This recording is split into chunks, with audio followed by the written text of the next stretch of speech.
आज हम आपको जो बताने जा रहे हैं, हम आज कॉम्प्लेक्स रिएक्शन के बारे में पढ़ेंगे, जटिल अभिक्रियाओं के बारे में पढ़ेंगे।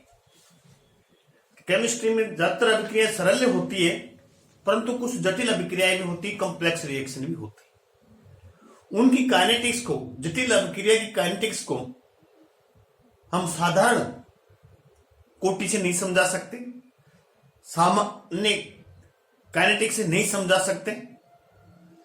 तो यहां हम जटिल अभिक्रियाओं का अध्ययन करेंगे। उनकी काइनेटिक्स भी जटिल है। पहले हम जो जटिल अभिक्रियाओं का अध्ययन करने जा रहे हैं वो फर्स्ट ऑर्डर पैरेलल या साइड रिएक्शन के बारे में चर्चा करेंगे। फिर उसके बाद अगले वीडियो में रिवर्सिबल रिएक्शन के बारे में चर्चा करेंगे और नेक्स्ट वीडियो में हम क्रमागत कंसेक्यूटिव रिएक्शन के बारे में अध्ययन करेंगे। तो आज हम अध्ययन कर लेते हैं फर्स्ट ऑर्डर पैरेलल और साइड अभिक्रिया, प्रथम कोटि, समानांतर या पार्श्व अभिक्रिया, प्रथम कोटि, समानांतर एवं पार्श्व अभिक्रिया, इसके बारे में अध्ययन करेंगे। ये अभिक्रिया जो पैरेलल रिएक्शन कहते हैं, जिन्हें साइड अभिक्रिया कहते हैं, इसमें क्या होता है, कोई अभिकारक एक ही समय में दो या दो से अधिक स्वतंत्र अभिक्रिया द्वारा उत्पाद बनाता है। मतलब अभिकारक एक है, वही अभिकारक, वही रिएक्शन एक ही समय में दो या दो से अधिक स्वतंत्र अभिक्रिया द्वारा उत्पाद परिवर्तित हो जाता है, उत्पाद बनाता है। यह अभिक्रिया जो होती है ऑर्गेनिक केमिस्ट्री में होती है। हम एक आपको समझाने की कोशिश करेंगे साइड अभिक्रिया। हम यदि उदाहरण ले बेंजोइक एसिड का, बेंजोइक एसिड, ध्यान दीजिए, मान लीजिए ये बेंजोइक एसिड है।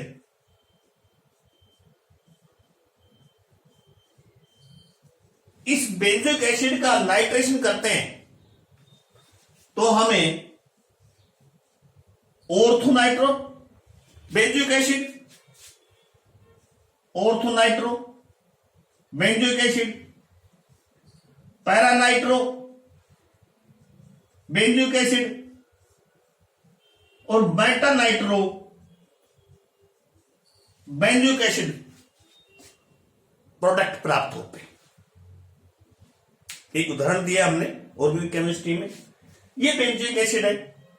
जब इसका नाइट्रेशन करते हैं, नाइट्रीकरण करते हैं, तो ऑर्थोनाइट्रो बेंजोइक एसिड बनाता है, पैरा भी बनाता है और मेटा भी बनाता है। तो ये एक साइड रिएक्शन का एक एग्जाम्पल था, एक समानांतर अभिक्रिया का एग्जाम्पल था, ये पैरेलल अभिक्रिया का एग्जाम्पल था।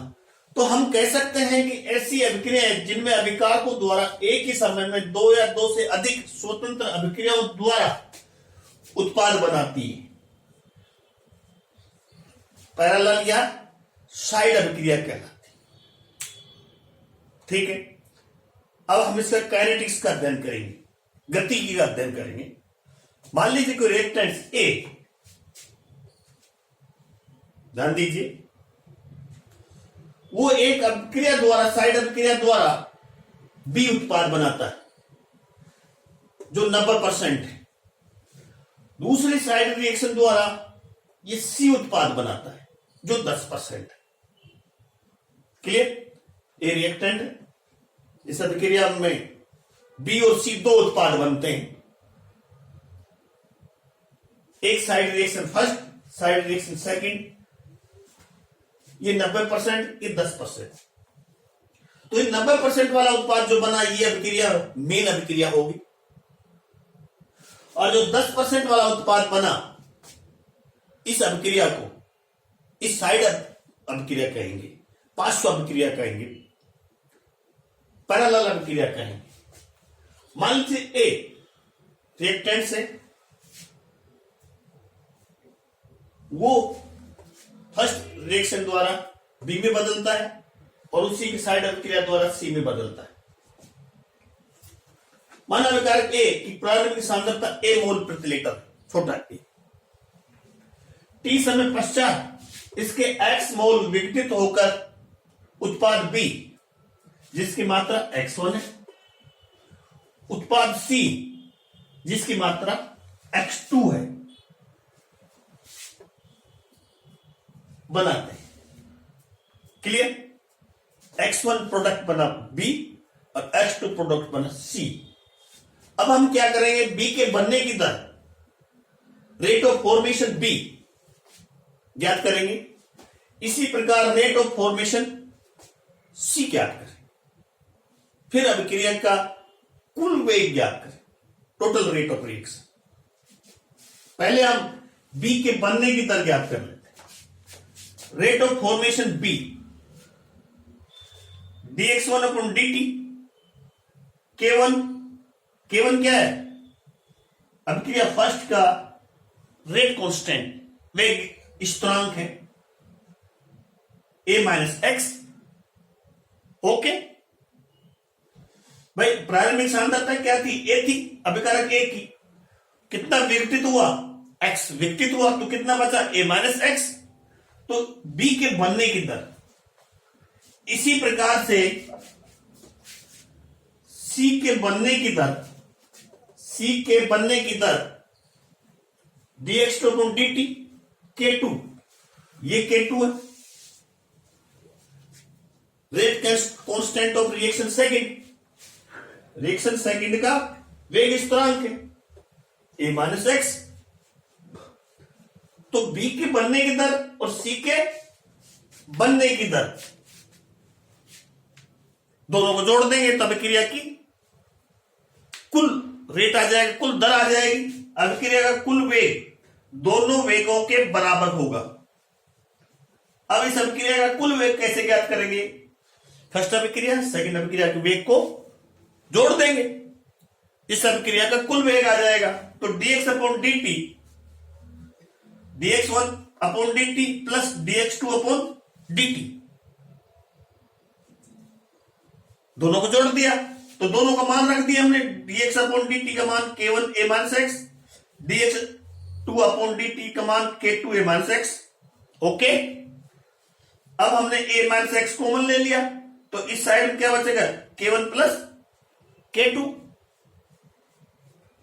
ओके, अब इस समीकरण को पुनर्व्यवस्थित करते हैं, क्या करते हैं, रीअरेंजमेंट करने पर, रीअरेंजमेंट करेंगे तो a माइनस एक्स इधर आ जाएगा और dt इधर चला जाएगा, जैसे कि हमने फर्स्ट ऑर्डर में सेकंड ऑर्डर में आपको पढ़ाया था। रीअरेंजमेंट करेंगे तो dx a माइनस एक्स नीचे आ गया, a माइनस एक्स बराबर K1 प्लस K2 dt इधर चला गया। अब इसका इंटीग्रेशन करेंगे, इस समीकरण का क्या करेंगे, इंटीग्रेशन करेंगे, समाकलन करेंगे। तो इसका समाकलन करेंगे तो समाकलन क्या आएगा, ये इसका समाकलन करेंगे minus ln a minus x, और इसका समाकलन करेंगे तो K1 प्लस K2 dt का समाकलन t प्लस i या इंटीग्रेशन कांस्टेंट है, समाकलन स्थिरांक है। ओके, अब समाकलन स्थिरांक का मान ज्ञात करेंगे। कैसे करेंगे, प्रारंभ में जब t बराबर 0 था तब क्या था, x बराबर 0, तो x बराबर 0 हो गई। जब अभिक्रिया प्रारंभ नहीं हो तो x बराबर 0, तो इसका मान यहां x की जगह 0 रख देंगे, t की जगह 0 रख देंगे, तो माइनस ln बराबर i का मान कितना होगा, minus ln a, natural log a। i का मान इस समीकरण में रखेंगे, i का मान रखने पर ये आ गया, i का मान रख दिया हमने माइनस नेचुरल लॉग a। अब इसको हमने इस साइड में ले गए, ln a minus ln a minus x बराबर K1 प्लस K2t। बहुत सिंपल है, हमें वेग स्थिरांक ज्ञात करना है।